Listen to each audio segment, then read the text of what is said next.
కేంద్రంలో ఉన్నటువంటి వాళ్ళు, రాష్ట్రంలో ఉన్నటువంటి వాళ్ళు రకరకాల ప్రయత్నాలు చేస్తూ ఉన్నారు. ఎదిగినటువంటి తరాలు 60% మంది యువతరం ఉన్నది ఈ దేశంలో. 60% ప్రపంచంలో ఏ దేశంలో లేనటువంటి యువతరం భారతదేశంలో ఉన్నది. అందులో మన కమ్యూనిటీస్ నుంచి ఉంటారు. వీళ్ళని విచ్ఛిన్నం చేయడానికి, వాళ్ళ క్యారెక్టర్ విచ్ఛిన్నం చేయడానికి, కుటుంబానికి విచ్ఛిన్నం చేయడానికి, మనిషిని విచ్ఛిన్నం చేయడానికి రకరకాల ప్రయత్నం చేస్తున్నాడు. ఒకడు మాదక ద్రవ్యాలు తీసుకొస్తాడు, ఒకడు గంజాయి తీసుకొస్తాడు, ఒకడు హెరాయి తీసుకొస్తాడు, ఒకడు వైట్ షాప్ పెడతాడు, ఒకడు బెడ్ షాప్ పెడతాడు, ఒకడు డబ్బులు ఇస్తాడు. ఇన్ని రకాలుగా మన మీద మోహరిస్తున్నారు.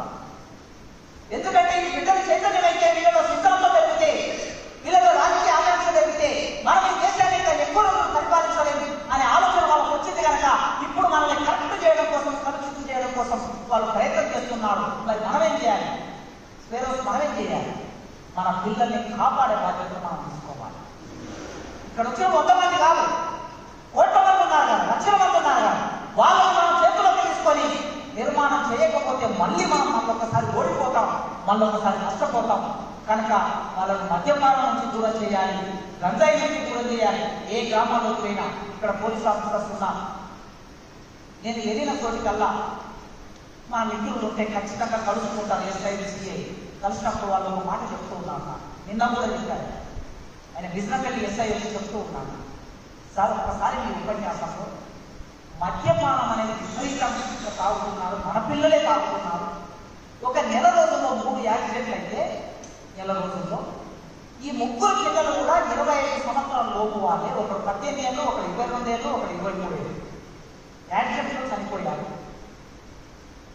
బాగా తాగి డ్రైవ్ చేయడం మూలంగా, ర్యాష్గా డ్రైవ్ చేయడం మూలంగా లారీ పెట్టుకొని చనిపోయారు. ఒకడు పొదల పడి చనిపోయారు. వాళ్ళ కుటుంబం రోడ్డు మీద పడింది. మీరు చెప్పండి, తాగుబోతులుగా మారొద్దని చెప్పండి అని ఆయన వచ్చి రిక్వెస్ట్ చేశారు. ఎక్కడికి వెళ్ళి ఒక ప్రధాన సమస్య చెప్తున్నాం. ఇప్పుడైతే తెలంగాణ పల్లెలోకి ఎన్నడూ రానున్న గంజాయి ప్రవేశించింది. మా పిల్లలు గంజాయికి అలవాటు అయితే ఏమైపోతారు? ఈ జనరేషన్ శక్తివంతమైన జనరేషన్ కదా. ఆలోచనలన్నీ ఎప్పుడు వికసిస్తాయి, సిద్ధాంతం ఎప్పుడు మనకు అర్థమవుతుందంటే 18 ఏళ్ళ నుంచి 30 ఏళ్ళ మధ్యనే మనం ఏదైనా నేర్చుకోవడం అనేది వింటున్నారు. ప్రవీణమైన ముందు చెప్పాడుగా, నేను ఎప్పుడైతే ఇంగ్లీష్ నేర్చుకోలేదు. మాటే కొద్దిపాటి ఇంగ్లీష్ వస్తుంది కావచ్చు, కానీ భాషలు ఎప్పుడు వస్తాయంటే మనకి 16 ఏళ్ళ లోపే మనం నేర్చుకున్న జ్ఞానం, ముఖ్యంగా భాషల మీద పట్టకు వస్తుంది.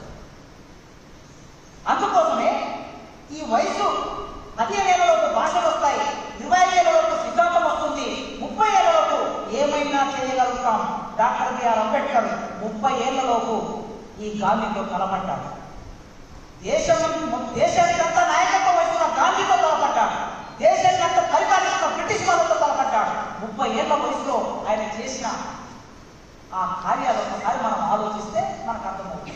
ఆ తర్వాత 30 ఏళ్ళ పెళ్లి అవుతుంది, పిల్లలు అవుతారు, ఒక కుటుంబ నిర్మాణం అవుతుంది. ఎంత అనుకున్నా మన సమయం మన కుటుంబానికి, మన పిల్లలకి కలిసి వస్తుంది. 40 ఏళ్ళు దాటిన తర్వాత మన ఆలోచన క్రమమే మారిపోతుంది. కనుక మనం చేసే ప్రయోగాలన్నీ కూడా 18 ఏళ్ళ నుంచి 30 ఏళ్ళ మధ్య.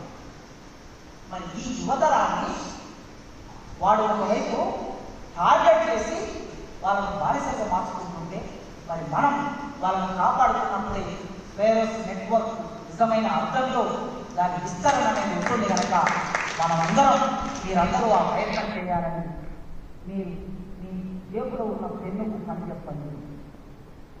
రాజు మరణించిన ఒక తార రాలిపోయి, సుకవి మరణించిన ఒక తార జగనని.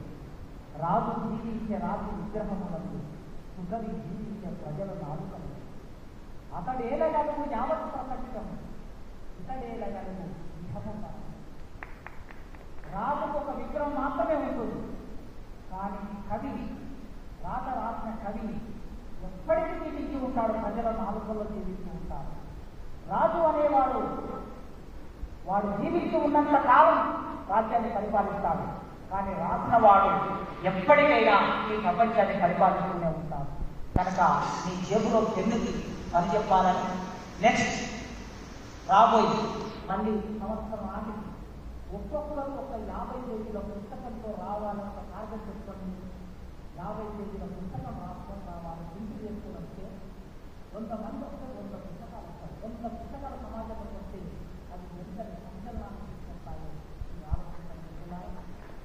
నాకు ఈ అవకాశం కలిగింది.